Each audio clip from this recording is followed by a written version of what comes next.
Thank you for joining me. I'm Alex, and today in our continuing series of I bought this stock when I didn't know what the hell I was doing, and now I'm doing analysis on it, I present Bank of America. So Bank of America has Merrill Lynch and Bank of America, and that's basically their two main things that they do. Merrill Lynch has retirement accounts, stock brokerage accounts, and all that kind of stuff. And Bank of America does consumer financing, consumer business, all the banking stuff. And that's pretty much all they do.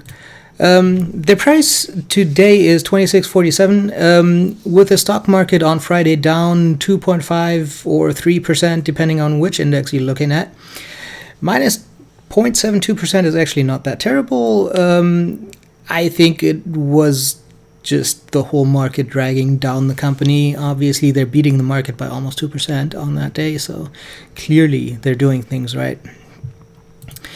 PE of under 10, which for me, again, is an amazing thing. And I don't think there's too many companies that have a PE under 10 that you just should not ever buy, unless, their outlook is not that great. I don't see the outlook being terrible for a company like Bank of America, though, so not sure why they're that low. Dividend yield of 2.65% with a payout ratio of only 21% is obviously also amazing, but slightly skewed by the insane earnings growth that they had. The dividend yield would be the same-ish if the tax cuts hadn't happened. The payout ratio would not. So revenue growth of 5%. Before that, pretty much way slower, almost even. But it's a bank, it's a big bank, and they don't tend to grow very much because the regulation doesn't allow them to do things that would promise a higher growth at slightly more risk. So since they can't do the risky business, their revenue is going to grow fairly slowly. Obviously, they're also affected by things like the interest rate and things of that nature. So they're pretty much always going to grow unless the whole economy just tanks, but they're never going to grow very fast, which is also a reason for the low PE. Earnings growth of 50%, so the earnings went from 18 billion to 28 billion, which is over 50%, which is amazing. But the numbers were pretty even between the last year and the previous one. It's just that they had to pay a lot less taxes. So obviously the earnings growth, we're not expecting that to continue into the next year. If the revenue grows 5% next year, I would expect the revenue to also grow about 5%, maybe slightly higher. I would not expect it to grow 50%, obviously. So their total assets are $2.35 trillion, and the total liability is $2.09 trillion. So those are banking numbers, because obviously they're always going to have a lot of assets and a lot of liabilities. The whole people borrowing money from them and people giving them money to invest and other stuff obviously makes the numbers themselves pretty high. The difference between them fairly low.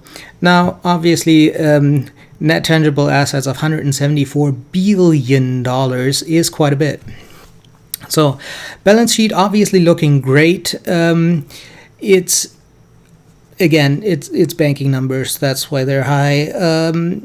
I wouldn't really expect a different sector to have a balance sheet like that, because you cannot amass that many assets and that many liabilities in any other sector and kind of get away with that. So overall, what does that mean? So it means If you're looking for growth companies, obviously Bank of America is not one for you, and neither is pretty much any other bank, unless you want to look at other countries where the regulations are not that great and where your risk is increased significantly. But that said, for a value investor, I think that Bank of America does make sense to buy. The dividend yield and payout ratio also makes sense for dividend investors. So if you're a dividend or a value investor, I think it makes sense to look at Bank of America and kind of look at what the long-term outlook is and how it compares to other companies that you're looking into buying. So with that said, 2.65% is not bad as a dividend yield. The payout ratio of 21% is incredibly low, which means that they might be increasing their dividend yield and or buying back their own shares. Either of those helps you. It's just I don't think that stock buybacks help you a lot. A dividend increase would help you far more. I guess we're going to have to see how the next year's numbers or this year's numbers look, and if they're going to increase their dividend. I would assume that they're going to do something with their money if the earnings stay the same and if the revenue maybe even grows a little. So with that said, I think it's a pretty good stock to buy. I think it's a very safe stock to buy. I think that with the regulations that they put on the banking sector after they crashed the world's economy, it's fairly safe, and I don't think that a company like Bank of America is in any risk of failing completely. And even if they are, I think there would be another bailout, because $2 trillion in assets and liabilities kind of would be a problem even for an economy as big as the Americans. So I don't think that anything is going to happen to the company, and I think it's a very safe stock to hold during a recession, in a recession, after a recession, and before a recession. And also keep in mind, we're always all of those. We're not in a recession. We might be in front of, we might be behind, but good stock to have even right before a recession, which again, I don't know if we are. I don't think that we are. Maybe we'll see next year what happens, but not too worried. Definitely holding my Bank of America shares, and that's it. If you like more videos like this and you haven't subscribed already, make sure to do so. I'm coming out with more videos every day before market open. I hope you have a successful day.